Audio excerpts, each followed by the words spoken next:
My own son tried to destroy me. They came for my home, my power, my silence, and I fought back. While I was grieving, he calculated my weakness, involved strangers, signed papers in secret, and expected obedience. I chose defiance instead of disappearing. Please like this video and listen to my story till the end and let me know which city you're listening from. That way I can see how far my story has traveled. The phone rang at 8:47 that evening. I remember the time because I was standing at the kitchen sink, staring out the window, letting the water run even though the dishes were already clean. The sun had just gone down, and the sky outside was that dusty pink color it gets here in Arizona right before it turns dark. The house was quiet. Not peaceful quiet. That heavy kind of quiet that settles in after you've been alone for a long time. When my phone buzzed on the counter, I jumped like I'd been caught doing something wrong. That alone should have told me something was off. I dried my hands slowly on a dish towel and picked up the phone. The message was from Jessica. Not Danny. Jessica. That was the first thing that made my stomach tighten. The text was short, cold, straight to the point. Family dinner tomorrow night at 6. Be here. We need to discuss your living situation. Don't be late. I read it once, then again, then a third time just to make sure my eyes weren't playing tricks on me. There was no "Hi, Patty." No "Are you free?" No "Hope you're doing okay." Just an order.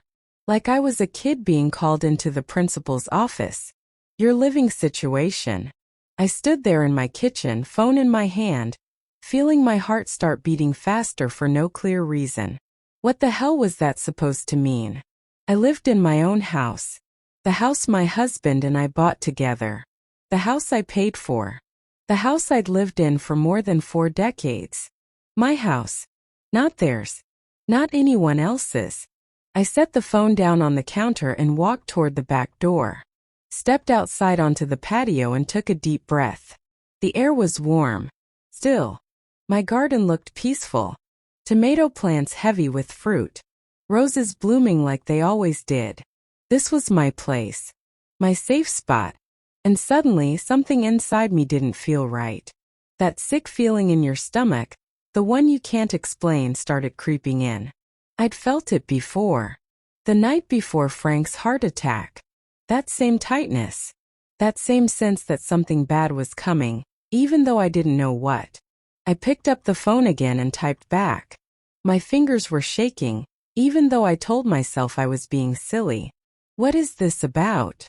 The little dots popped up, then disappeared, then popped up again. I stared at them like they were holding my future hostage. Finally, the reply came. Tomorrow, 6 p.m. That was it. No explanation. No reassurance. No kindness. Just another command. I sat down hard on the patio chair, my phone slipping a little in my hand. For a long minute, I just sat there listening to the quiet, feeling that dread sink deeper into my chest. I should have trusted that feeling. I should have called Danny right then and demanded answers. But I didn't. Because somewhere deep down I still believed family meant safety. That night I barely slept. Every time I closed my eyes my mind started racing. Why would Jessica text me like that? Why not Danny? Why living situation? I replayed every recent conversation in my head, looking for clues. Had I complained about the house? Had I said something about money? Had I done anything wrong? No. I'd been living my life the same way I always had. The only difference was that Frank wasn't here anymore. And apparently that made me fair game. Around 2 a.m., I got up and walked through the house. I touched the back of the couch where Frank used to sit, ran my fingers along the kitchen counter where we'd had coffee together every morning for 40 years. This house still held him. And the idea of anyone talking about my living situation, like it was up for debate, made my chest ache. The next day I tried to act normal. I cleaned the house even though it didn't need it. Folded laundry that was already folded. Kept checking the clock like time was running out. I baked a pie apple with the lattice crust. Danny's favorite since he was little. I told myself I was overthinking things. Maybe Jessica just had a weird way of texting. Maybe they wanted to talk about something unrelated. I kept repeating that to myself. But my hands wouldn't stop shaking. I arrived at their house exactly at 6 p.m. Not early. Not late. Exactly on time. Their place was one of those big new houses in a fancy development across town. Everything clean. Everything perfect. I rang the doorbell. Jessica opened the door wearing a bright smile that didn't quite reach her eyes. "Mama Patty, you made it." That fake sweetness again. I stepped inside and stopped cold. There were people there. Strangers. A middle-aged man and woman sitting at the dining table with folders in front of them. And sitting beside them were Jessica's parents. No one had told me about this. Not a word. My heart started pounding. "I thought this was just family dinner," I said. Jessica waved it off like it was nothing. "Oh, it is. We just thought it would be good to have everyone here." Everyone. Like this was some kind of meeting. Danny stood up then. And he wouldn't look at me. That's when I knew. Whatever this was, it wasn't good. I stood there just inside the doorway, my pie balanced in my hands, feeling like I'd walked into the wrong house. Or maybe the wrong life. The dining room was too quiet. Too neat. Too staged. The man and woman at the table looked up at me and smiled politely. The way strangers do when they're trying to be professional but friendly at the same time. Folders sat neatly in front of them. Pins lined up. Everything looked planned. Jessica's parents sat off to the side, already seated, watching me like I was late to my own intervention. My heart started pounding so hard I could hear it in my ears. I looked at Danny again, silently begging him to explain. He still wouldn't meet my eyes. That hurt more than anything else in that moment. I slowly set the pie down on the counter. "What's going on?" I asked, my voice quieter than I meant it to be. Jessica clapped her hands together lightly, like she was trying to keep the mood cheerful. "Let's all sit down first. Then we can talk." Talk. That word felt heavy. I sat because my legs felt weak, not because I wanted to. The chair felt harder than it should have. My back was stiff. My mouth was dry. Jessica took the seat at the head of the table. That wasn't an accident. She folded her hands and smiled at me again. "Patty," she said, drawing my name out, "we're just a little concerned about you." There it was. Concern. That word people use when they're about to step over a line. I felt my shoulders tense. "Concerned about what?" I asked. The man across the table cleared his throat and opened his folder. That's when I saw it. My name. Printed neatly on the tab. A cold wave washed over me. "How do you have information about me?" I asked, my voice sharper now. Before anyone else could answer, Jessica leaned forward. "Danny has power of attorney." The room tilted. I actually had to grab the edge of the table to steady myself. "No, he doesn't," I said. "I never gave him that." Silence. Thick. Uncomfortable. I turned to Danny. "Danny." He finally looked up. And the look on his face, guilt mixed with determination, made my stomach drop. "Mom, remember after Dad passed? When we did paperwork. Just to get things in order." The memory hit me all at once. Those weeks after Frank died were a blur. I could barely get out of bed. Barely think straight. Danny had come over with papers. "Just standard stuff, Mom," he'd said. "In case anything ever happens." I hadn't read them. I trusted him. My own son. "You had me sign power of attorney?" I whispered. He didn't answer. That was answer enough. The woman across the table, Susan, I think her name was, smiled gently. "Mrs. Henderson, we're just here to help everyone look at the big picture." "I didn't ask for help," I snapped. Jessica's smile tightened. "Patty, please don't get emotional. We're trying to make sure you're safe." Safe. Another word people hide behind. The man Mark slid a paper toward me. Your home is currently valued at approximately $485,000, he said calmly, like he was discussing the weather. I stared at him. My home is not for sale. Well, he continued, given your age and the size of the property, downsizing could provide you with financial security and I am 72, not 92, I cut in.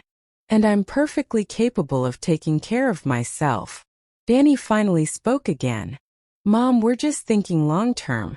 This house is a lot. The stairs, the yard, the upkeep. So visit more, I said. Problem solved. Jessica sighed, dramatic and annoyed. That's not realistic. What's not realistic is talking about my life like I'm not sitting right here. Her parents shifted uncomfortably, but they didn't say anything. They were spectators. Jessica leaned forward. We think you should move in with us. Just temporarily. The words felt unreal. Move in with you? Yes. You'd have family around. And we could rent out your house. Or sell it. Use that money wisely. Sell it. There it was. I'm not selling my house. Danny rubbed his face. Mom. No, I said firmly. This conversation ends right now. Jessica's smile vanished. Well, it's not entirely your decision anymore. My heart stopped. What does that mean? She glanced at Danny. He looked down. Technically, she said, Danny has the legal authority to act in your best interest. I felt something break inside me. You'd sell my house? I asked him quietly. Without my permission? He didn't answer. Tears burned in my eyes, but I refused to let them fall. You used my grief, I said. You waited until I was broken and took advantage of me. That's not fair, Danny started. What's not fair, I said, standing up, is planning my life like I'm already dead. Jessica stood too, her voice sharp now. You're being selfish. That house is worth a fortune. And you're just sitting in it while your son is drowning. The truth finally slipped out. Money. Not safety. Not love. Money. I grabbed my purse. This is over. Patty, Jessica said. No, I said, my voice shaking but strong. You don't get to decide when my life ends. I walked out. My hands were shaking so badly I could barely start the car. And as I pulled away from their perfect house, one thought kept pounding in my head. My son didn't just betray me. He tried to erase me. I don't remember the drive home. That's the truth. I remember starting the car. I remember gripping the steering wheel so hard my hands hurt. And then I remember sitting in my driveway, engine off, staring at my front door like I didn't recognize it anymore. Everything in between is gone. Shock will do that to you. I walked into my house slowly, like I was stepping into someone else's life. The lights were off. The air was still. The place smelled faintly like lemon cleaner and old wood. My house. The house they wanted to take. I set my purse down on the entry table and just stood there for a long time. No crying yet. No screaming. Just numb. I walked through each room, touching things as I passed. The arm of the couch, the back of the dining chair, the edge of the kitchen counter. Like I was proving to myself that it was still real. That night I didn't sleep. Every time I closed my eyes, I saw Danny looking away from me at that table. I heard Jessica's voice saying it wasn't my decision anymore. I kept replaying it, over and over, trying to understand how my life had changed so fast. At around 3 a.m, I sat up in bed and said it out loud. They're going to try to take my house. Hearing it spoken made my chest tighten.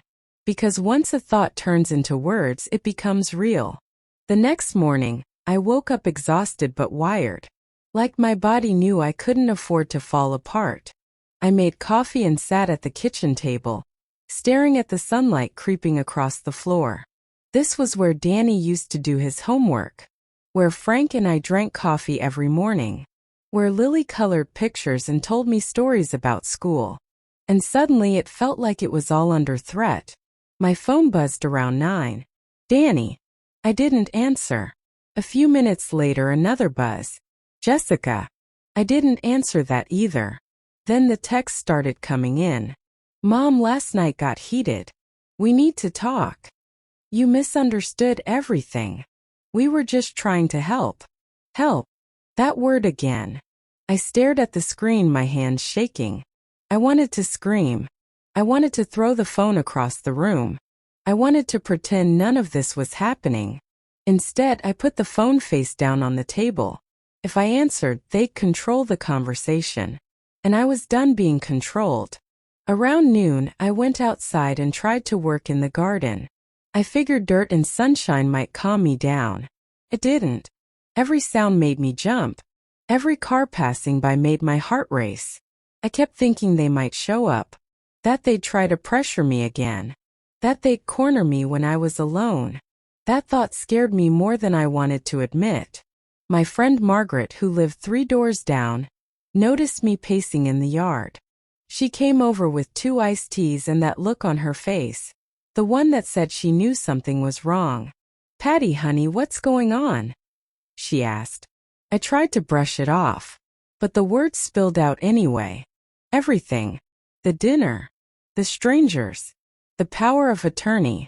The talk about selling my house. By the time I finished, my voice was shaking. Margaret stared at me, her mouth slightly open. "They did what?" "I think they're planning something," I said quietly. "I think they're trying to push me out." Margaret shook her head slowly. "That's not concern. That's control." Those words stuck with me. Control. That afternoon, I did something I never thought I'd have to do. I started looking up lawyers. I typed "Elder Law Attorney Phoenix" into my computer, my hands trembling. Just seeing those words made my stomach twist. Elder Law. I wasn't ready to think of myself that way. But what Danny and Jessica were doing didn't feel like family trouble anymore. It felt legal. It felt dangerous. Called one office. Hung up before anyone answered. Called another. Hung up again. Finally, I forced myself to stay on the line. Law Office of Victoria Chun. Her voice was calm. Professional. I took a deep breath. "My son is trying to sell my house," I said. "I think he tricked me into signing papers." There was a pause. Then her voice softened. "Are you safe right now?" That question hit me harder than anything else had. I think so," I said. "Can you come in tomorrow morning?" she asked. "Bring any paperwork you have."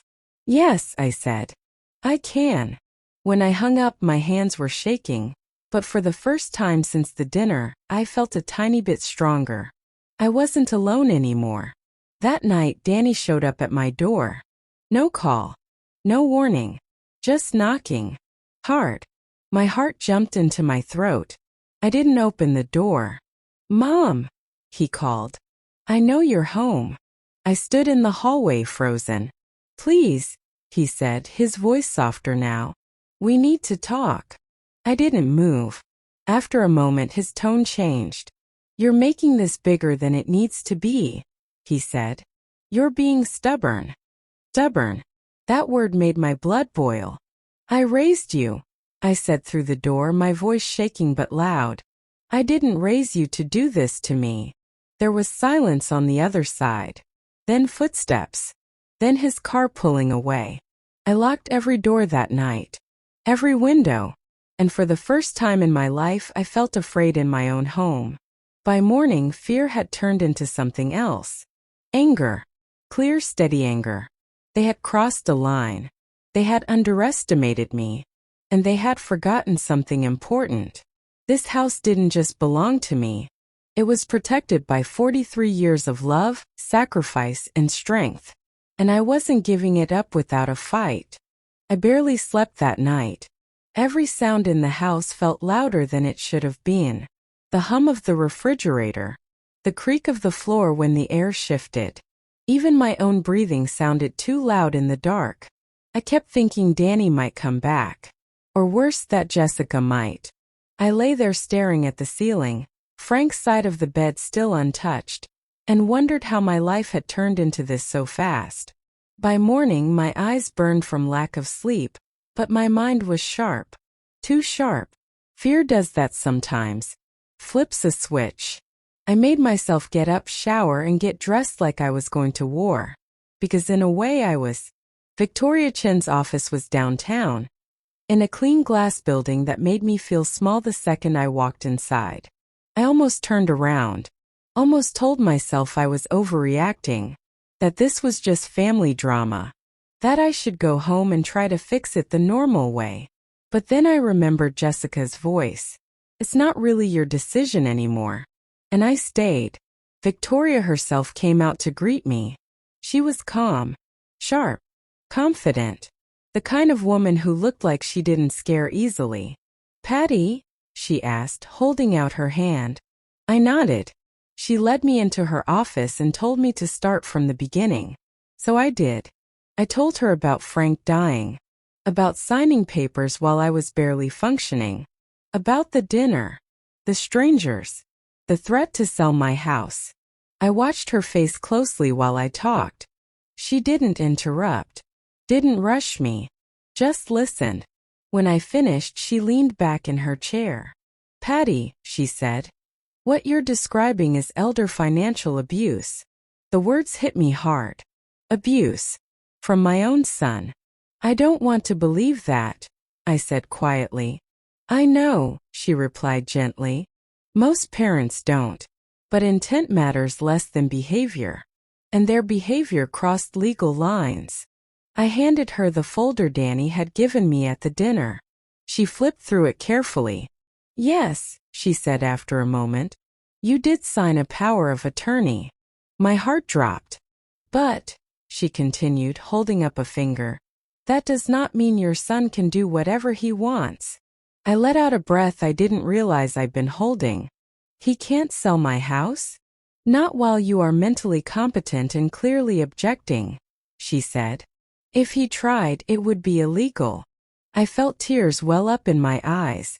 "I trusted him," I whispered. She nodded. "And he took advantage of that trust during a time of grief. Courts don't look kindly on that." For the first time in days, I felt something loosen in my chest. Hope. We spent the next hour going over options. Revoking the power of attorney. Updating my will. Protecting my assets. Every word felt heavy but necessary. "You have every right to revoke this," Victoria said. "Immediately." "Yes," I said. "I want it gone." We filed the paperwork that same day.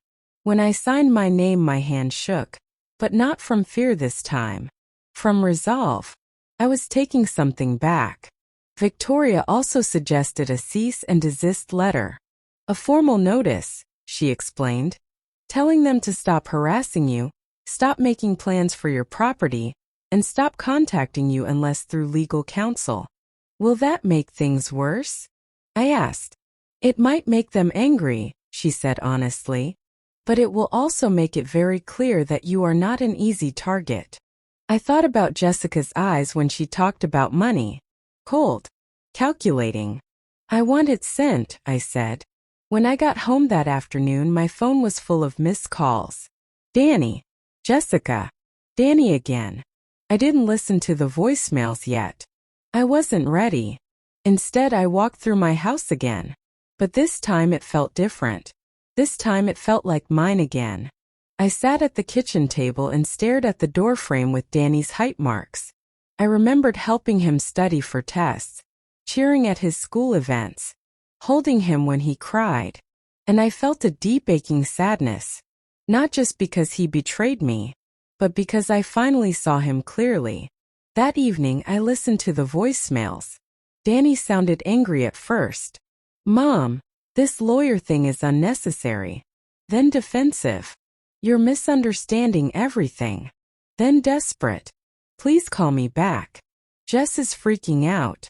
Jessica's messages were worse. Long texts that bounced between fake sweetness and open hostility. "We love you, Mama Patty. You're being dramatic. You're tearing this family apart." I turned my phone off. I needed silence. 2 days later, the cease and desist letter was delivered. and all hell broke loose. Danny showed up at my house again. This time I didn't hesitate. I called the police. Saying those words felt surreal. My son is outside my house and won't leave. The officers arrived quickly. Danny tried to explain. We're just worried about her, he said. I stood on my porch and said calmly, they've been told not to contact me. The officer looked at Danny. You need to leave, sir. The look on Danny's face, shock, anger, disbelief, burned into my memory. He'd never been told no like that before. Jessica didn't come that day, but I knew she wouldn't stay quiet for long. That night, I sat in my living room with all the lights on. I wasn't scared anymore. I was angry, focused. They had tried to corner me, rush me, scare me into giving up my life. And they failed. They underestimated me. They forgot that I survived losing the love of my life. They forgot that I raised a child on my own when things were hard. They forgot that strength doesn't disappear with age. Just gets quieter and more dangerous. For a few days after the police told Danny to leave, everything went quiet. Too quiet. No calls. No texts. No surprise visits. You might think that would have brought peace. It didn't. It brought tension. The kind that sits in your chest and won't let you breathe all the way in. I knew people like Jessica didn't just stop. They regrouped. They planned. And that scared me more than the yelling ever had. I stayed busy on purpose. Cleaned closets that didn't need cleaning. Sorted old photo albums. Organized paperwork that had been sitting untouched for years. I needed something to do with my hands so my mind wouldn't run wild. That's when I started finding things. Little details I'd ignored before. Like unopened mail addressed to Danny that had somehow ended up mixed in with my papers. Old envelopes he must have brought over and left behind during one of his concern visits. First, I didn't mean to snoop. I really didn't. But when your own child tries to take your home, privacy rules change. I opened one envelope, then another. And what I saw made my stomach drop. Late notices. Past due balances. Big numbers. Numbers that didn't match the life Danny and Jessica were pretending to live. That afternoon my friend Margaret came over again. She brought soup and bread like I was recovering from surgery. In a way I was. How are you holding up? She asked gently. I handed her the papers. She adjusted her glasses and started reading. Her face tightened. Patty, this isn't small debt. I know. She looked up at me. This looks desperate. That word again. Desperate. Kept popping up everywhere. That night, I couldn't stop thinking about it. Jessica's obsession with the house. Danny's guilt. The rush. They weren't planning for the future. They were trying to escape the present. I needed answers. Real ones. So the next morning I did something I never thought I'd do. I called someone from Danny's past. Someone who didn't know him loyalty anymore. Her name was Amy. Danny's college girlfriend. Frank and I had loved her back then. Sweet. Honest. Nothing fake about her. We'd stayed Facebook friends over the years. Birthday messages. Holiday comments. I stared at her name on my phone for a long time before hitting call. She answered on the third ring. Patty? Oh my gosh, hi. Her voice was warm. It almost made me cry. We talked for a few minutes about nothing important. Her kids. Her job. The weather. Then I took a breath. Amy, I need to ask you something, and you don't have to answer if you're uncomfortable. She went quiet. Okay. Do you know if Danny's been having money problems? There was a pause. Then a sigh. Oh, Patty. My heart sank. I ran into Mike a few weeks ago, she said. Danny's old roommate. I remembered Mike. Loud laugh. Always joking. He told me Danny lost a lot of money. Like a scary amount. How much? I asked, already knowing the answer wouldn't be small. Over 200,000. I felt dizzy. Crypto, she added. Bad investments. He thought he could make it back. The pieces clicked into place. The rush. The panic. The pressure. Does Jessica know? I asked. I don't think so, Amy said carefully. Mike said Danny was hiding it. Said he was terrified to tell her. Terrified. So instead of telling his wife the truth, he tried to steal from his mother. My chest ached in a way I didn't know was possible. Thank you for telling me, I said quietly. After we hung up, I sat there staring at the wall. My son wasn't just wrong. He was trapped. And trapped people make dangerous choices. I called Victoria immediately. I think they're drowning, I said. Financially. She listened carefully as I explained everything. When I finished, she was quiet for a moment. That explains the urgency, she said. And it raises the risk. What kind of risk? People who are about to lose everything don't always think clearly. That night I barely slept again. But this time it wasn't fear alone. It was understanding. They hadn't targeted me because I was weak. They targeted me because I was their only way out. 2 days later, Jessica broke the silence. She showed up at my house. Alone. No Danny. No warning. I saw her car through the window and felt my heart race. I didn't open the door right away. She knocked softly. Patty, she called. Please. Just 5 minutes. I opened the door but stayed on the porch. Say what you need to say, I told her. She looked different. No makeup. Hair pulled back. Eyes tired. For a split second, I almost felt sorry for her. Almost. I know you think I'm the villain, she said, voice shaky. But we're in trouble. Real trouble. I know, I replied calmly. She blinked. You know. Yes. I know about the money. The debt. The lies. Her face crumpled. She sat down on the porch step like her legs gave out. We're going to lose everything, she whispered. The house. The cars. Lily's school.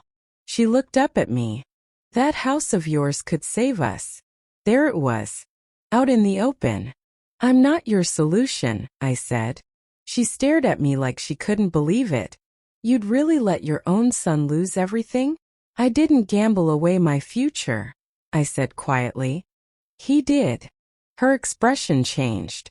The sadness faded. Anger took its place. You're selfish, she snapped. You're sitting in a gold mine while we're drowning. I stepped back. Get off my property. She stood, eyes burning. You'll regret this, she said. One way or another. As she drove away, my hands shook. Not because I was scared, but because I finally understood how far she was willing to go. That night, I locked every door again. But this time, I also did something else. I started preparing, because this wasn't over. Not even close. After Jessica drove away, I didn't move for a long time. I just stood there on my porch, staring at the empty street, listening to the sound of my own heartbeat pounding in my ears. You'll regret this. Those words kept replaying in my head. Not yelled. Not dramatic. Quiet. Controlled. That's what scared me the most. I went inside and locked the door. Then I locked it again even though it was already locked. I checked every window, every latch, every door. I'd lived in this house for 43 years and never once felt unsafe. Now I felt like I was sleeping in a glass box. That night I dreamed of Frank. He was standing in the kitchen, leaning against the counter the way he always did, arms crossed, watching me with that serious look he got when something wasn't right. You need to be careful, Patty, he said. I woke up with my heart racing and tears on my pillow. Frank had always been my warning system, and even in my dreams he was still trying to protect me. The next morning, I woke up exhausted but alert. Fear had turned into something sharper. Awareness. I called Victoria as soon as her office opened. She came to my house, I said. Jessica. She threatened me. Victoria didn't sound surprised. What exactly did she say? I repeated it word for word. There was a pause. That's enough, Victoria said. We're filing for a restraining order. Against my daughter-in-law? I asked quietly. Against someone who just told you that you'd regret not helping them, she replied. This is no longer just financial pressure. This is intimidation. Hearing it said that plainly made my stomach twist. But I agreed, because deep down I knew this wasn't going to stop on its own. The temporary restraining order was granted 2 days later. Jessica was ordered to stay at least 500 feet away from me. No contact. No messages. No showing up. When Victoria told me, I felt relief, but it was mixed with dread. Because people like Jessica don't react well to being told no. And sure enough, the fallout came fast. Danny called that night. I stared at my phone for a long time before answering. Mom, he said, his voice strained. What did you do? I protected myself, I replied. You got a restraining order against my wife. She threatened me, Danny. She was emotional. So was I snapped. That didn't give me the right to threaten anyone. He was quiet for a moment. Then his voice cracked. We're going to lose the house. There it was. Not we're sorry. Not we were wrong. Just fear. That's not my doing, I said. Lily's going to lose her home, he said, desperation creeping in. Her school. Her friends. Using Lily. Again. Don't you dare use her against me, I said, my voice shaking. You're the one who gambled everything away. Not me. You could fix this, he said. One signature. One decision. And one betrayal too many, I replied.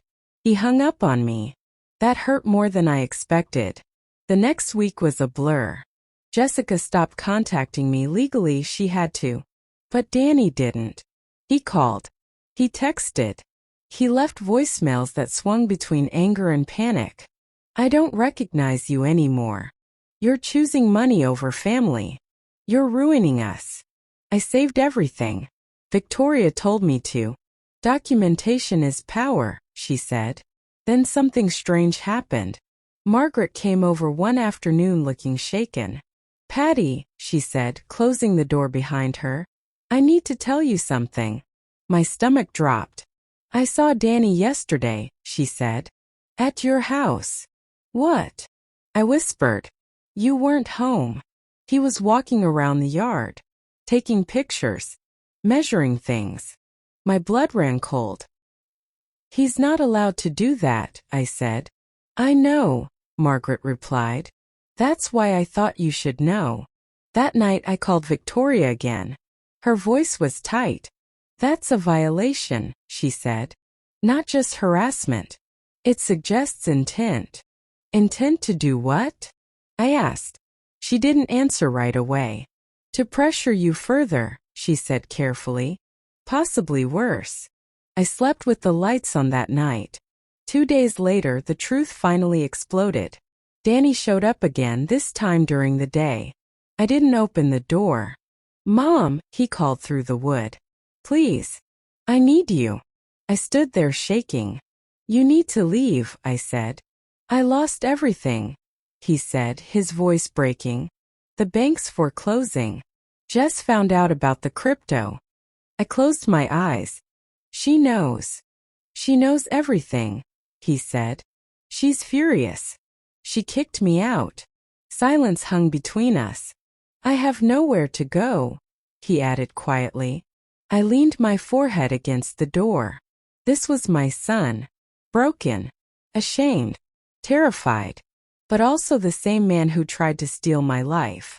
I can't help you like that, I said. So that's it, he snapped suddenly.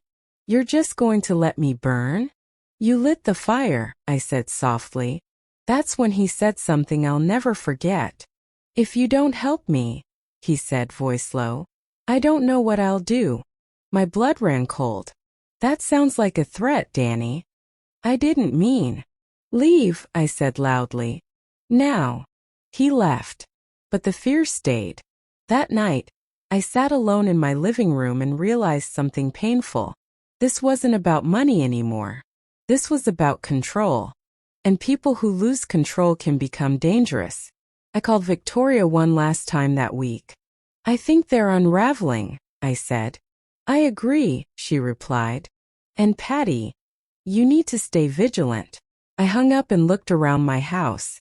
My house, the place that had held my whole life. And I made myself a promise. No matter how ugly this got, I would not give it up. Not to fear. Not to guilt.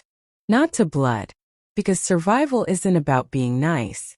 Sometimes it's about standing your ground, even when the people coming at you share your last name. After Danny left that afternoon, the house felt different. Not empty. Alert. Like the walls themselves were listening.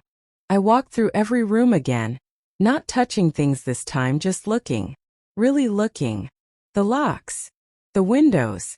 The shadows in the corners that never used to bother me before.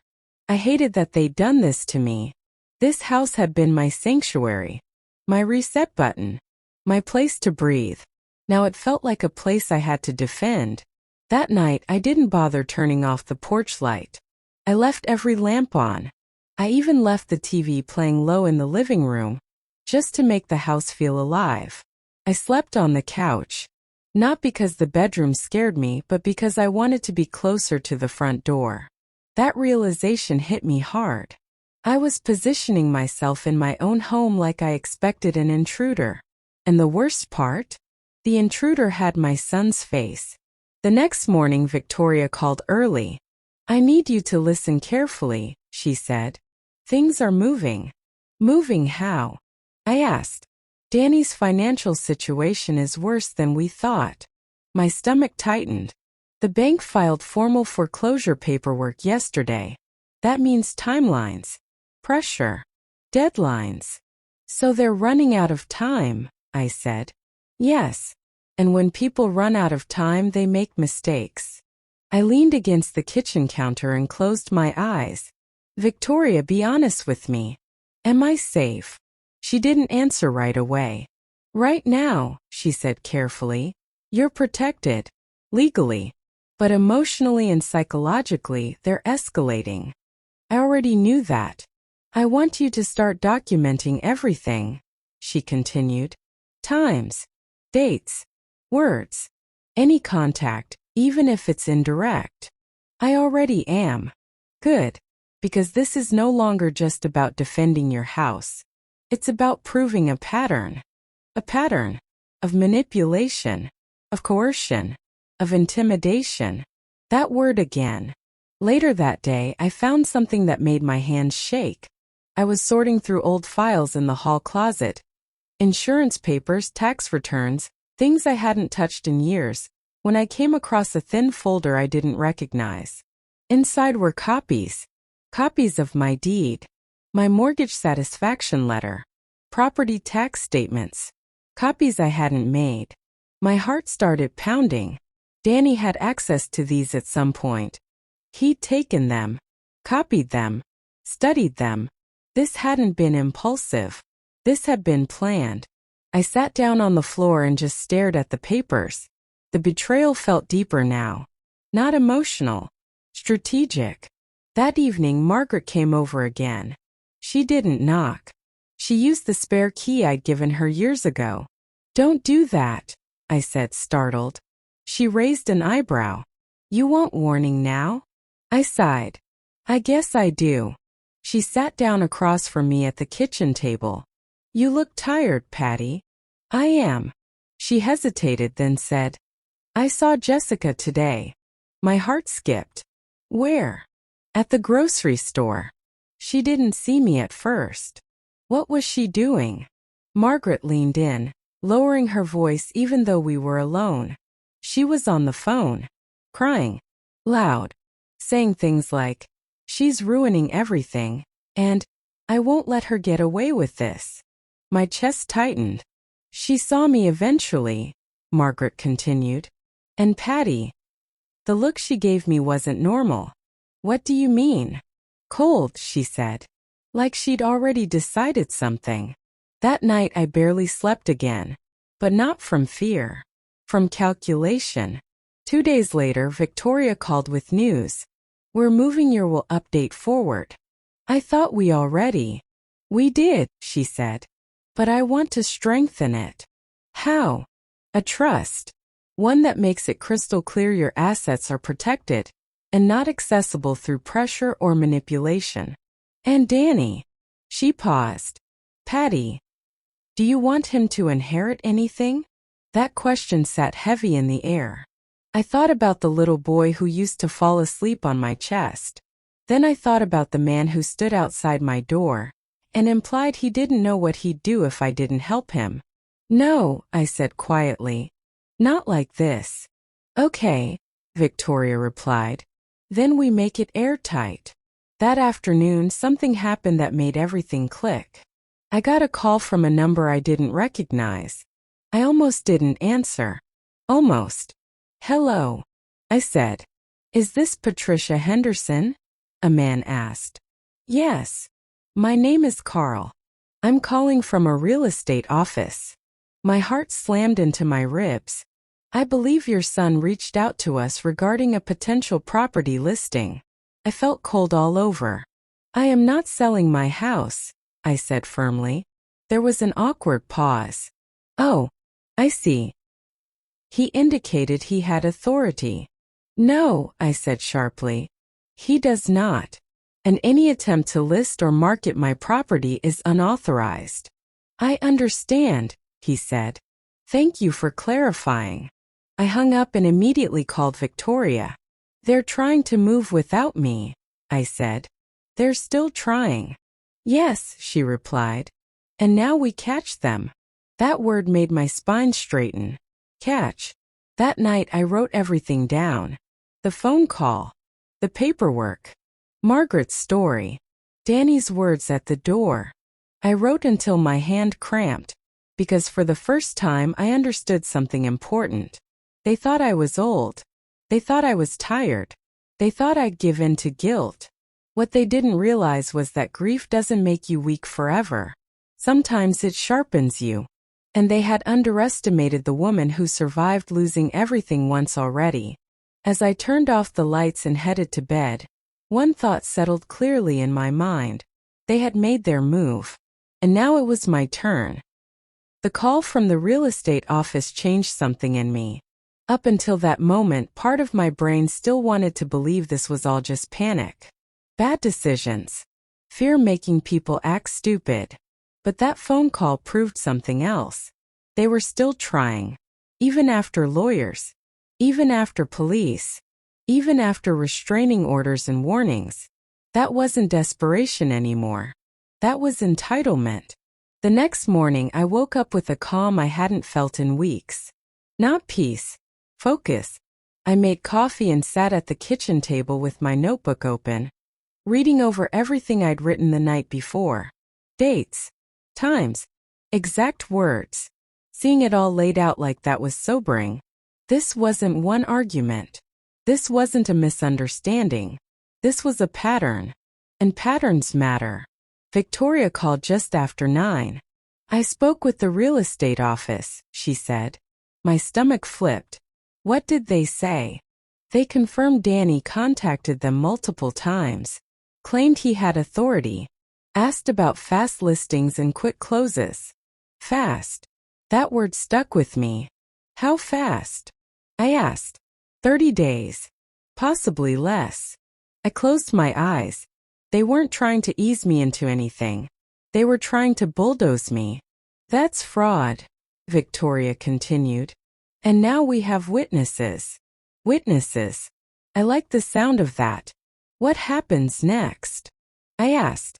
Next, she said calmly, we apply pressure back. That afternoon Danny called again. I almost didn't answer, but something told me to. Mom, he said, his voice shaky. We need to talk. No, I replied.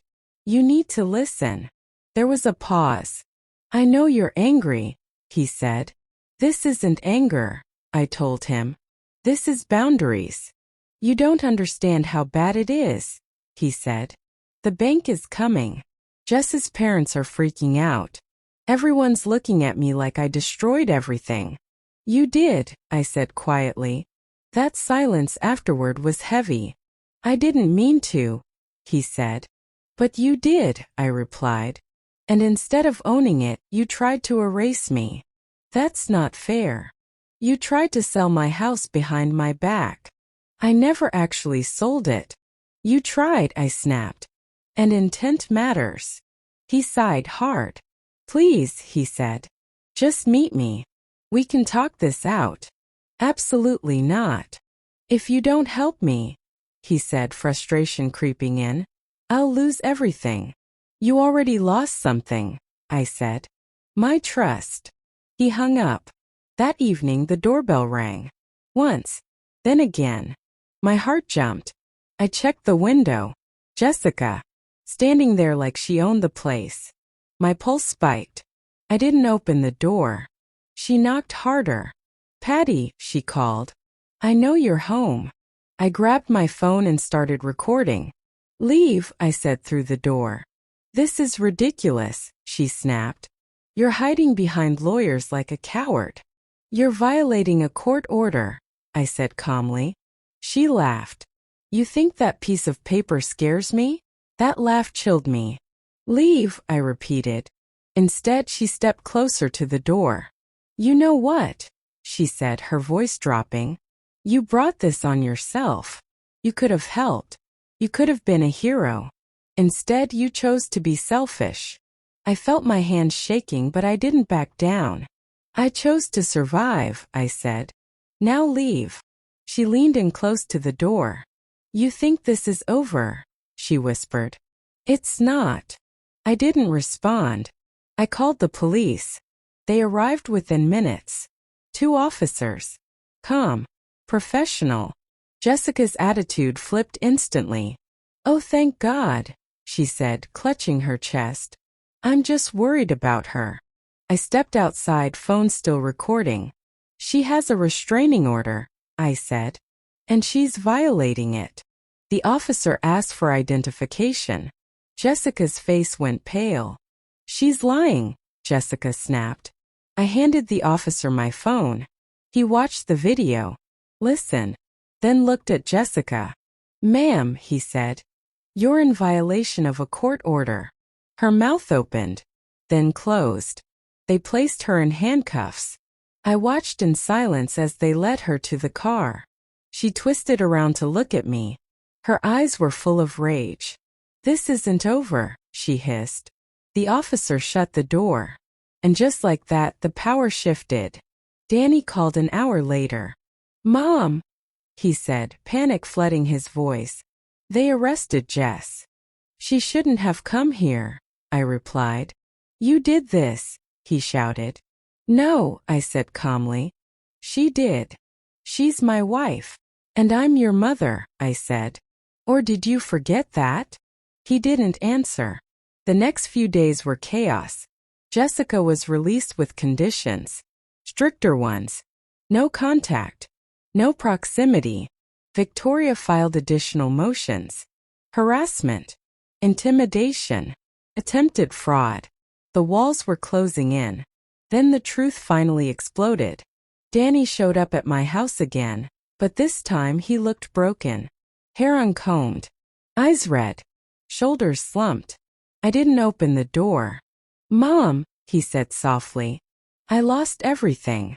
I stayed silent. The bank took the house, he whispered. Jess's parents won't talk to us. She blames me for all of it. I closed my eyes. And now? I asked through the door. I don't know, he said. I just wanted you to know. I'm sorry. I believed him. Too late. That night I sat alone in my living room, thinking about everything that had happened. I didn't feel victorious. I felt resolved. They had tried to take my life apart piece by piece. They failed. Not because I was cruel, but because I finally stopped being quiet. I walked through my house one more time before bed. Touched the walls. The furniture. The door frame with Danny's height marks. This house had survived everything with me. And now so had I. After Jessica was arrested and Danny admitted they'd lost the house, people kept telling me things like, at least it's over now. That made me want to laugh. Not because it was funny, but because it showed how little they understood. Nothing ever really ends when family is involved. It just changes shape. The yelling stopped. The threats slowed down. But the emotional fallout? That was just getting started. The first thing I noticed was the silence. No phone buzzing. No knocks on the door. No tension buzzing in the air. For weeks my life had been chaos. Adrenaline. Constant alertness. And now suddenly nothing. I didn't realize how much that constant fear had been carrying me until it disappeared. When it did, everything hit at once. The exhaustion. The grief. The sadness. Not just over what they tried to do to me, but over who they turned out to be. I spent a lot of mornings just sitting at the kitchen table, coffee going cold in my hands, staring at that door frame with Danny's height marks. I kept thinking about the little boy who used to run through this house barefoot, laughing. I didn't miss the man he'd become, but I mourned the son I thought I had. That grief was different from losing Frank. This one felt unfinished, unresolved, like a door slammed shut without warning. Victoria called me in for a meeting about a week later. "Things are progressing," she said, flipping through a thick folder. "And not in their favor." I wasn't surprised. Danny's attempt to list the property triggered multiple red flags, she continued. Combined with the restraining order violation, it paints a very clear picture. "Of what?" I asked. "Of coercion," she said, "and attempted exploitation." Hearing it laid out so plainly made my stomach twist. Not because it wasn't true, but because it was my son. "What happens next?" I asked. "The court will likely issue a permanent restraining order against Jessica," Victoria said. "And Danny's actions may follow him for a long time." I nodded slowly. I wasn't cheering. I wasn't celebrating. I was accepting. That afternoon I got a call I didn't expect. Lily's school. My heart jumped into my throat. "Mrs. Henderson," the woman said gently, "we're just calling to update emergency contact information. With the changes at home." I understood immediately. Their world had collapsed, and Lily was stuck in the middle of it. "Please keep me listed," I said quietly. "We will," she replied. "She talks about you often." That nearly broke me. A few days later, Danny reached out again. Not with anger. Not with demands. With shame. "Mom," he said in a voicemail, voice hollow, "I don't expect forgiveness. I just wanted you to know. I see it now. What I did. How wrong it was." I sat there holding my phone long after it went silent. I didn't call back. Not because I hated him, but because I finally understood something important. An apology doesn't undo damage, and forgiveness doesn't mean access. I started focusing on myself again. Slowly, carefully, I went back to the garden, planted new flowers where old ones had died. I joined my watercolor class again. Even though my hands shook the first time I picked up a brush. I met Margaret for lunch and laughed for the first time in months. Real laughter. The kind that surprises you when it happens. And for the first time since Frank died, I felt something close to peace. Not happiness, but peace. Then the letter came. Certified mail. Court seal. My hand shook as I opened it. Permanent restraining order. Granted. Jessica was legally barred from contacting me, approaching me, or involving herself in my life in any way. I sat down and let out a long breath. That chapter was closed, whether she liked it or not. That night I walked through my house again, but this time it felt different. Not defensive, not alert. Felt claimed, like the walls had settled back into themselves, like the house recognized I'd protected it. Protected us. I stood in the bedroom doorway and whispered, "I did it, Frank." And for the first time in a long time, the house didn't feel empty when I said his name. I knew there was still more coming. Court proceedings. Family fallout. Questions that might never get answered. But I also knew this. They no longer controlled the story. I did. The weeks after the restraining order became permanent were strange. Quiet but not peaceful. It felt like the world had finally stopped shaking, but the ground underneath me was still cracked. I wasn't scared anymore. I wasn't angry either. I was tired. The kind of tired that sleep doesn't fix. The kind that settles into your bones after you've been bracing yourself for too long. Danny didn't disappear completely. He stayed quiet like Victoria advised him to. But silence doesn't erase history. I still saw him everywhere. In the driveway where he learned to ride a bike. In the kitchen where he used to sit and pretend to hate my cooking. In the backyard where Frank taught him how to throw a baseball. Memories have a way of showing up when you don't invite them. One afternoon about a month later, I found a letter in my mailbox. Handwritten. No return address. I knew who it was from before I opened it. I sat at the kitchen table for a long time, staring at the envelope like it might explode. Then I opened it. Mom, I don't expect you to forgive me. I know I crossed a line I can't uncross. I was scared. I made terrible choices. And instead of owning them, I tried to make them your problem. I lost the house. I lost my marriage.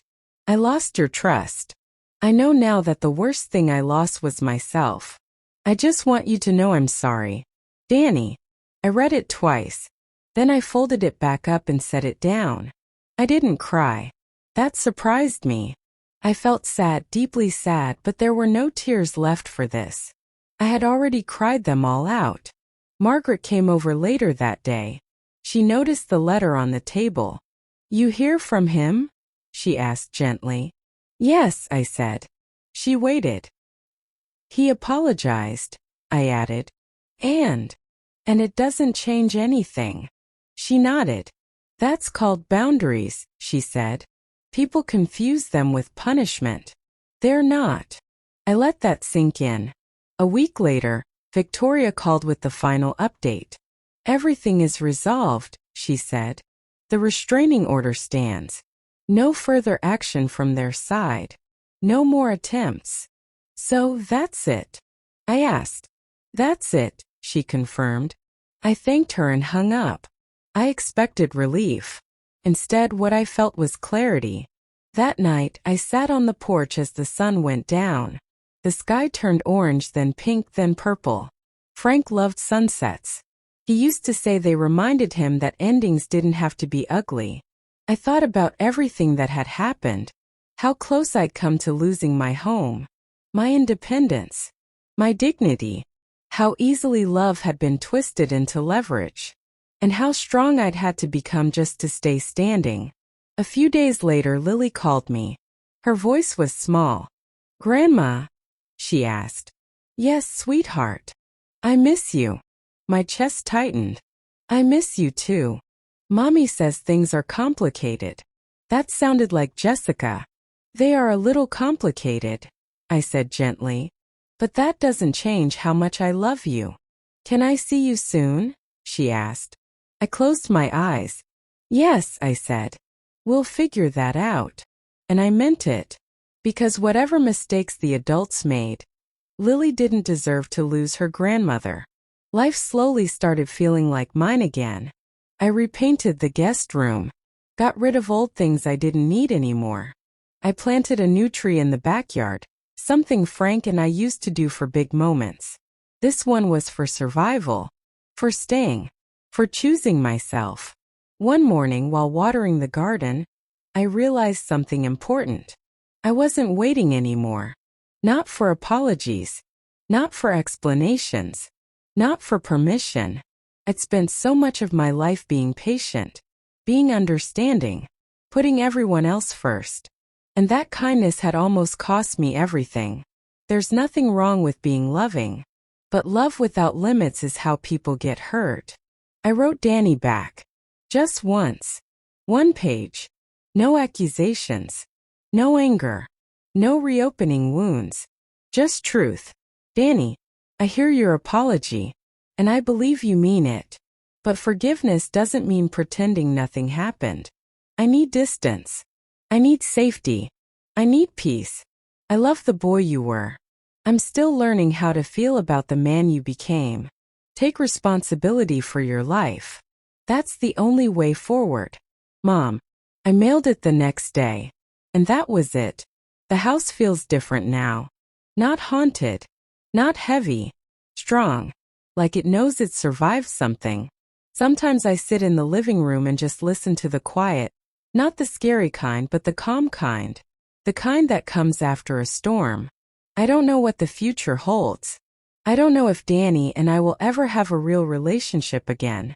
I don't know what Lily will grow up believing about all this. But I do know one thing. I didn't lose my life. I didn't lose my home. And I didn't lose myself. Some people think strength looks like yelling or fighting or winning. They're wrong.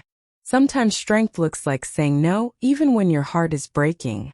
Sometimes it looks like choosing peace over guilt. Sometimes it looks like standing alone in a house full of memories and deciding that you still deserve to stay. After everything settled, I realized something strange. I didn't know how to relax anymore. For months, my body had been running on pure adrenaline. Listening, watching, preparing. And when the danger finally passed, my mind didn't get the memo. I'd wake up in the middle of the night, heart racing, convinced someone was at the door. I'd check my phone even when it hadn't buzzed. I'd flinch at unexpected sounds. That's when I understood something important. Surviving the fight doesn't mean you're done fighting inside. Victoria suggested counseling. Not because I was weak, but because I'd been strong for too long. So I went. Every Tuesday afternoon, I sat in a quiet office with soft lighting and talked about things I never thought I'd say out loud. The betrayal. The fear. The guilt. Because yes, there was guilt. Guilt for protecting myself. Guilt for saying no. Guilt for choosing peace over family. My therapist said something that stuck with me. You were trained to be self-sacrificing, not self-protective. That hit hard. Women my age were raised to endure. To keep the family together no matter the cost. To forgive first and question later. No one ever taught us how to walk away. At home I started changing things slowly. Not because I wanted to erase the past, but because I wanted to make space for the future. I moved the furniture in the living room. Replaced the old curtains with lighter ones. Opened windows I'd kept closed for years. Light matters more than people realize. So does air. I spent a lot of time in the garden. Not working. Just sitting. Watching bees move between flowers. Feeling the sun on my face. Frank loved this garden. Sometimes I talked to him like he was still there. You'd be proud of me, I said one afternoon. And for the first time I believed it. Lily became my anchor. We started seeing each other again slowly, carefully. Neutral places at first. Parks. Ice cream shops. The library. She didn't ask many questions. Kids sense when adults are fragile. But she watched me closely. One day while we were coloring together, she looked up and said, "You're different now." I smiled. Different how? Braver, she said simply. That nearly broke me. I started volunteering again at the animal shelter. The dogs remembered me. That wagging joy. No conditions, no expectations. It reminded me that love doesn't always come with strings attached. Sometimes it just shows up. There were still hard days. Days when I missed Danny so badly my chest hurt. Days when I wondered if I'd done the right thing. On those days I reread my notes. The threats. The lies. The pressure. And I reminded myself that love doesn't demand surrender. One morning, I woke up and realized I hadn't thought about Jessica in days. That felt like progress. I didn't forgive her. I released her. Those are not the same thing. I joined a local walking group. Women my age. Different stories. Same strength. We talked about grandkids. Health. Loss. I learned something powerful. I wasn't alone. So many women had stories they'd never told anyone. Because shame keeps us quiet. And silence protects abusers. One afternoon while walking past my front door, I caught my reflection in the mirror. And for the first time in a long time, I didn't look tired. I looked steady, rooted. I sat down that night and wrote a list. Not goals, boundaries. Things like, I don't explain my no. I trust my gut. I protect my peace. I don't trade safety for guilt. I taped it inside a kitchen cabinet, just in case I ever forgot again. The house feels alive now, not haunted by memories but held by them. Frank is still here. Danny is still my son, even if from a distance. And I am still me. Not broken. Not bitter. Just wiser. I used to think the worst thing that could happen to a mother was losing her husband. I was wrong. The worst thing is realizing the child you raised might hurt you. But the strongest thing? Surviving it. Standing up. And choosing yourself anyway. There's a strange moment that comes after survival.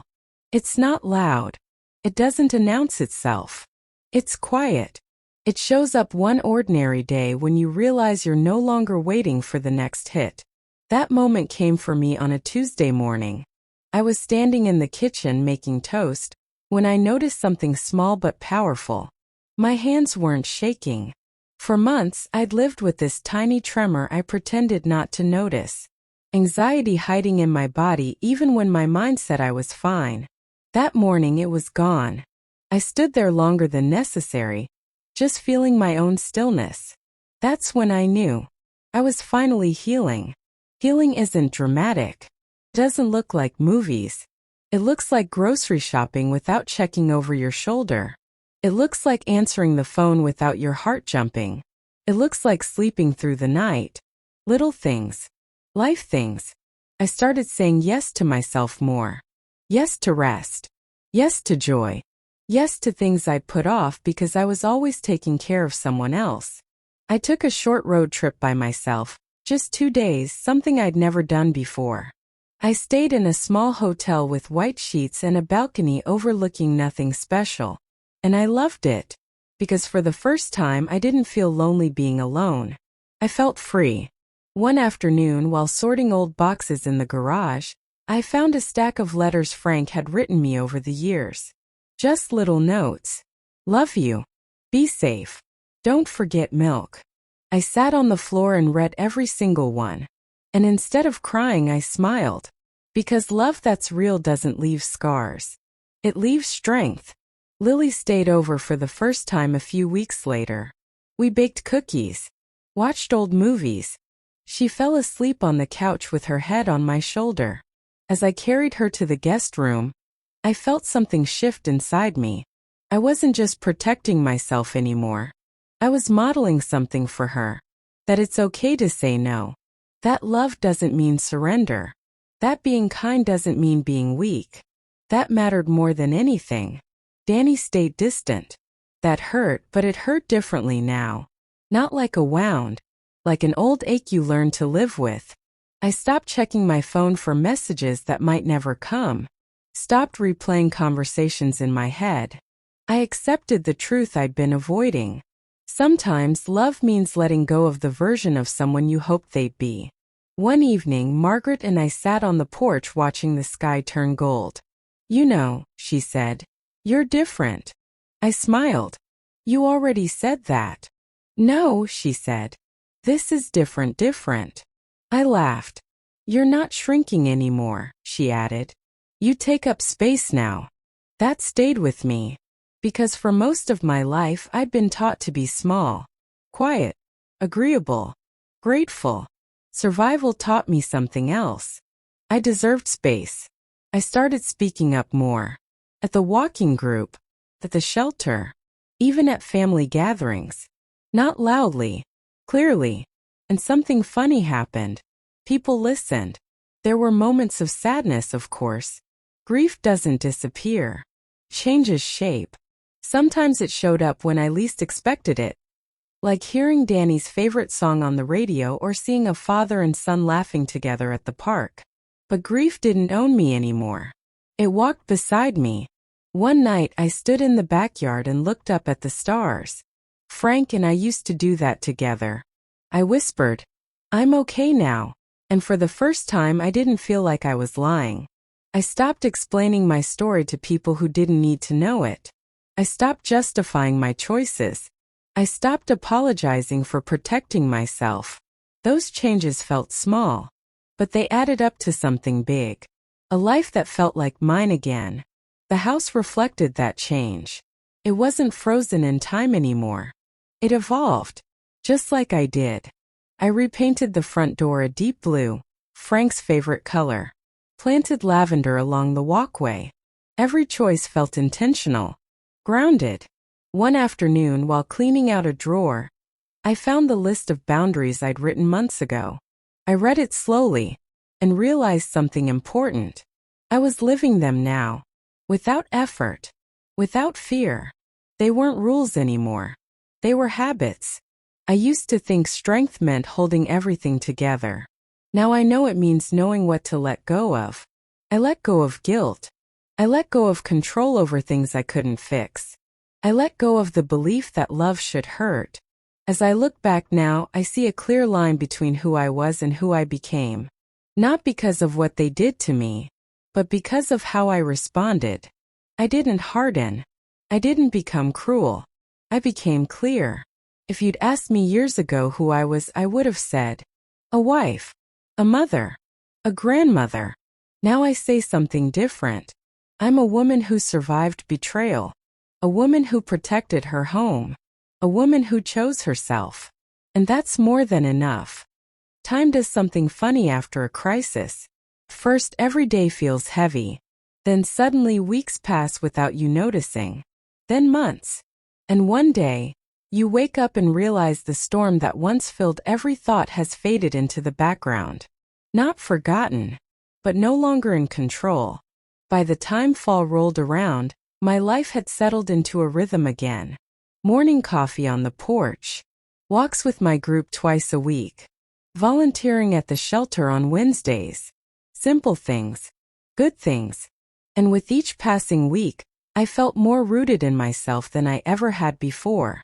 Not because life was perfect, but because it was honest. Victoria called one afternoon with what she called the final housekeeping. All matters related to your son's attempted actions are officially closed, she said. No pending filings. No loose ends. I let out a breath I didn't realize I'd been holding. So that's really it? I asked. Yes, she replied. Legally speaking, this chapter is done. After we hung up, I sat quietly for a long time. I expected to feel relief. Instead, I felt something deeper. Finality. I didn't hear from Jessica again. Not once. No letters. No messages. No indirect attempts through others. It was like she vanished from my world completely. And honestly, that was fine with me. Some people aren't meant to be part of your healing story. They're just the reason it begins. Danny's life moved on without me. I heard bits and pieces through other people. He was renting a small apartment, working 2 jobs, trying to rebuild. I didn't interfere. I didn't comment. I let him live with the consequences of his choices. That wasn't punishment. That was reality. One afternoon, Lily came over after school. She was taller now, more thoughtful. We sat at the kitchen table doing homework together just like old times. She looked up suddenly and said, "Grandma, are you happy?" The question caught me off guard. "I'm peaceful," I said after a moment. She nodded like that made sense. "I think that's better," she said. "Kids know more than we give them credit for." That night I pulled out old photo albums. Not to relive the past, but to understand it. I saw a woman who spent her whole life giving, supporting, holding things together. I didn't judge her anymore. I thanked her, because she did the best she could with what she knew at the time. And then she learned better. I started thinking about legacy. Not money, not property, values. What would people remember about me? That I was kind, strong, fair. That I stood my ground when it mattered? That mattered more than anything I could leave behind. I updated my trust again. Not out of fear. Out of clarity. I set aside funds for Lily's education, protected, structured, untouchable by chaos. I donated part of my estate to the animal shelter. I made choices that reflected who I was now, not who people tried to force me to be. One evening, I sat in Frank's old chair and spoke out loud. I think this house is going to be okay after I'm gone. The words didn't scare me. They felt peaceful. Because legacy isn't about control. It's about preparation. I noticed something else too. People started coming to me for advice. Women from my walking group, friends of friends. They'd sit at my table and say things like, "I heard you went through something hard." And I'd listen, not as a victim, but as someone who made it through. And when they asked how, I didn't give dramatic answers. I said things like, I stopped ignoring my gut. I learned that love needs limits. I chose peace over guilt. Those words traveled further than I ever expected. One afternoon, while watering the new tree in the backyard, I realized something important. I wasn't defined by what almost happened to me. I was defined by what didn't. I kept my home. I kept my dignity. I kept my future. And I kept my heart even after it was tested. As the sun set that evening, I felt grateful. Not for the pain, but for the clarity it brought. Because sometimes life doesn't break you to destroy you. Sometimes it breaks you open so you can finally see who you are. There's a moment that comes near the end of a long storm when you realize you're not waiting anymore. Not waiting for an apology. Not waiting for justice. Not waiting for someone else to finally understand you. You just stop. That moment came for me on a quiet Sunday afternoon. I was folding laundry, listening to the radio, when a song came on that Danny used to love as a teenager. The kind of song that used to send him running into the kitchen, asking me to turn it up. I didn't reach for the dial. I didn't rush to change it. I let it play. And instead of pain, what I felt was acceptance. That surprised me. A few weeks later, I got another letter from Danny. This one was different. Shorter. Calmer. No excuses. No emotional pressure. Just truth. He wrote about therapy. About hitting rock bottom. About realizing how fear had twisted him into someone he didn't recognize. He didn't ask for anything. No forgiveness. No meeting. No money. Just acknowledgement. That mattered. I didn't answer right away. I sat with it. Because responding wasn't about him anymore. It was about me. I asked myself a hard question. Would answering this bring peace? Or reopen wounds? The answer was clear. Peace. So I wrote back. Not as a rescuer. Not as a fixer. As a woman with boundaries. Danny, I see the work you're doing. I'm glad you're taking responsibility. I don't know what our relationship will look like in the future. And I'm not ready to decide that yet. What I do know is this. Healing takes time, and rushing it only causes more harm. I hope you keep choosing honesty with yourself most of all. Mom, I didn't reread it. I mailed it and let it go. That felt like progress. Lily continued to be part of my life, and that mattered more than anything else. We established our own rhythm. Homework at the kitchen table. Saturday mornings at the park. Sunday pancakes. She never asked for explanations. She didn't need them. Kids don't need the full story. They need stability. They need presence. They need to feel safe. I gave her that. One afternoon while we were baking cookies, Lily looked up and asked, "Grandma, are you scared I'll leave too?" The question hit me right in the chest. I knelt down so we were eye level. "No," I said gently. "People make choices. That doesn't mean love disappears." She thought about that, then nodded. Kids understand more than adults sometimes. As the months passed, something else shifted. I stopped telling the story like it was still happening. I stopped using words like almost and what if. Instead, I said things like, I went through something hard. I protected myself. I came out stronger. Language matters. The way you tell your story shapes how it lives inside you. I stopped bracing myself for the next crisis. Stopped scanning rooms. Stopped expecting the doorbell to ring. My nervous system finally learned what safety felt like again. And when that happened, joy started sneaking back in. Not loud joy. Quiet joy. The kind that shows up when you least expect it. One evening I hosted a small dinner. Just friends. Laughter. Good food. Nothing fancy.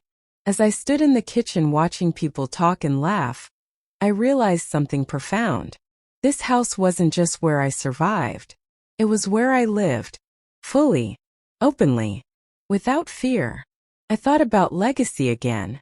Not what I'd leave behind, but what I'd pass forward. To Lily. To the women who sat at my table asking for advice. To myself. The lesson wasn't complicated. It was this. You don't owe access to people who hurt you. Even if you love them. Even if they share your blood. Love and distance can exist at the same time. One morning while walking through the neighborhood, I passed a house with a for sale sign out front. I stopped for a moment, not because I wanted to sell, but because I remembered how close I'd come to losing everything, and how far I'd come since then. I smiled and kept walking. I don't pretend everything is perfect now. Life still throws punches. Grief still shows up unannounced. But I face it differently. I don't fold myself to make others comfortable anymore. I don't ignore red flags. And I don't sacrifice peace to keep the illusion of family intact. On the anniversary of Frank's death, I lit a candle and sat quietly. I kept the house, I whispered. And in the silence that followed, I felt something like approval. If there's one thing I've learned through all of this, it's this. Strength isn't loud. It isn't dramatic. It's choosing yourself again and again, even when it's uncomfortable. Especially when it's uncomfortable. I didn't get the ending I expected, but I got something better. Clarity, boundaries, peace, and a life that finally belongs to me. There's a kind of quiet that only comes after everything has been said.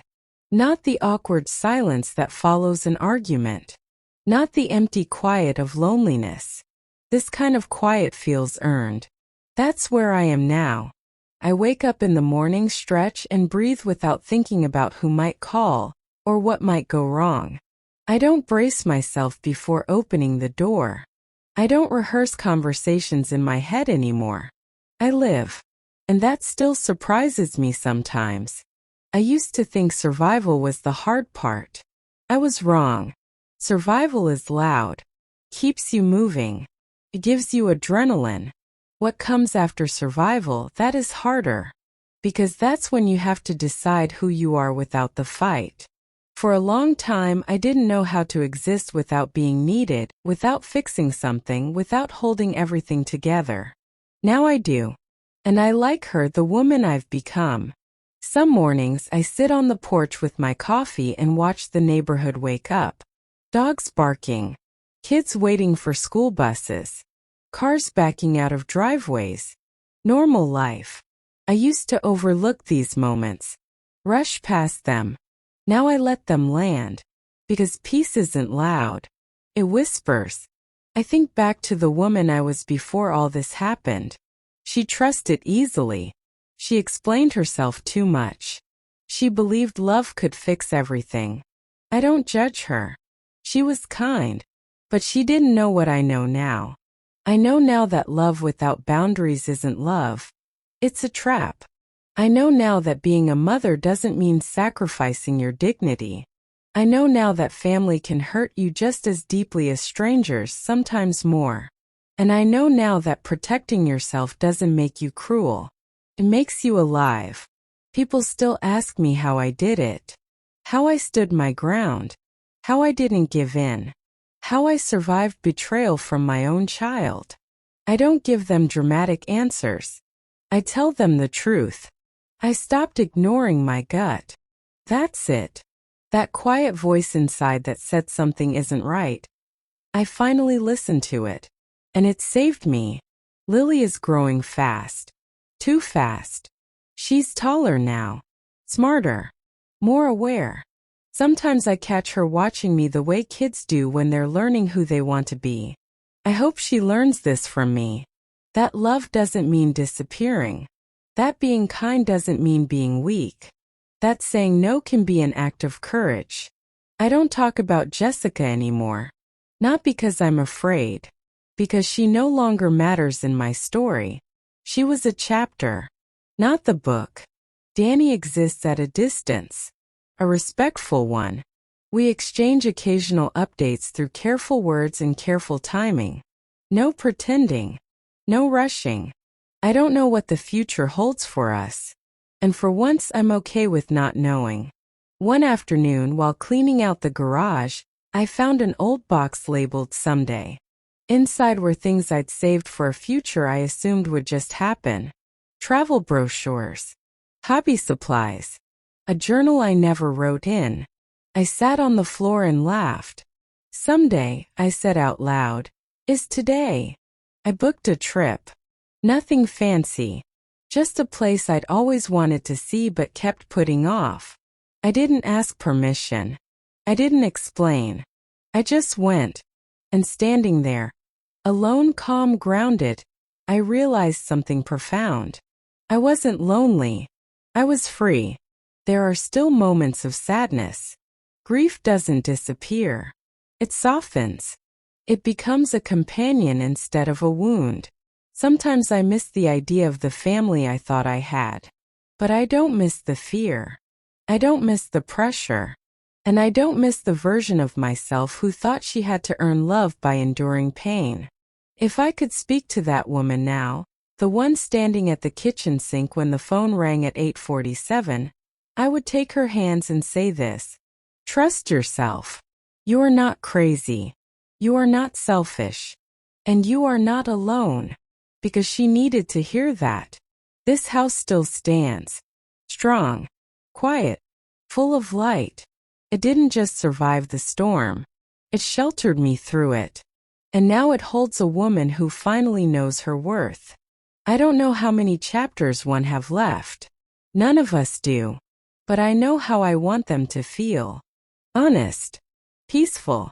Unapologetic. This isn't a story about revenge. It's a story about reclaiming. About choosing yourself when the world tries to shrink you. About learning that strength doesn't roar. It stands. There's a moment near the end of a long journey when you stop looking backward. Not because the past doesn't matter anymore, but because it finally feels settled. That's where I am now.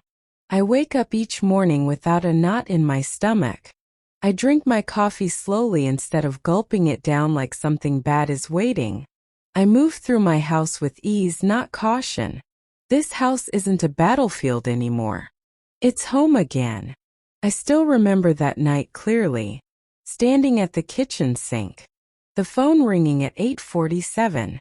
That cold message that didn't sound like family. At the time, I thought that moment was the beginning of the end. I didn't know it was the beginning of me. People talk a lot about forgiveness. They act like it's the finish line. Like once you forgive, everything magically becomes okay. That's not true. Forgiveness isn't a requirement for peace. Understanding is. And acceptance. I accepted that my son made choices I couldn't fix. I accepted that love didn't protect me the way I thought it would. And I accepted that my responsibility wasn't to save everyone. It was to save myself. I didn't win anything. There was no trophy. No apology tour. No moment where everyone suddenly understood my pain. What I gained was quieter than that. I gained control over my own life. I gained my dignity. I gained the right to wake up every day without fear. And that was worth more than anything they tried to take from me. The house stands just like it always has. Same walls. Same porch. Same garden out back. But I'm different inside it.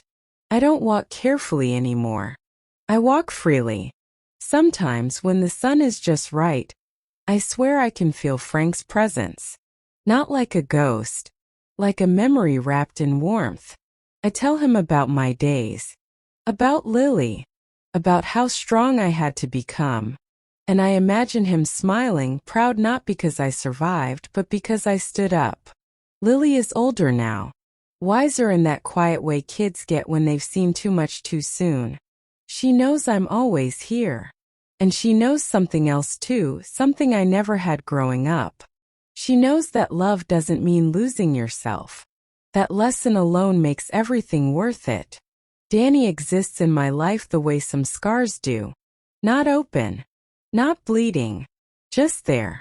A reminder of what happened and what I learned. We speak occasionally. Carefully. Honestly. No pretending. I don't know what our future looks like. But I know what my boundaries are. And they aren't up for negotiation. I no longer apologize for protecting myself. I no longer explain my choices to people who don't need to understand them. And I no longer confuse guilt with love. That freedom is something no one can take from me. This story isn't about a house. It was never about the house. It's about what happens when someone tries to take your voice, your safety, your life, and you refuse to let them. It's about realizing that strength doesn't disappear with age. It sharpens. If you're listening to this and thinking I could never do that, you're wrong. I didn't think I could either. I was scared. I was grieving. I was tired. But I still stood up. Not because I was fearless. Because I was done being afraid. I didn't choose the fight. The fight came to me. What I chose was how it ended. Final lessons. Here's what I learned the hard way, and what I want you to remember. 1. Trust your gut. If something feels wrong, it probably is. Your body knows before your mind catches up. 2. Love does not require self-destruction. If someone demands your peace, your safety, or your dignity as the price of love, that isn't love. 3. Boundaries are not punishment. They are protection. And you don't need permission to set them. 4.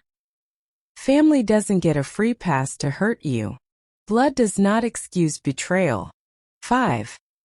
Saying no can save your life. Even when your voice shakes. Even when your heart breaks. 6. Strength doesn't roar. Sometimes it whispers. This stops here. 7. It's never too late to choose yourself. Not at 30. Not at 50. Not at 72. I kept my house. But more importantly, I kept myself. And that's the ending I choose to live with.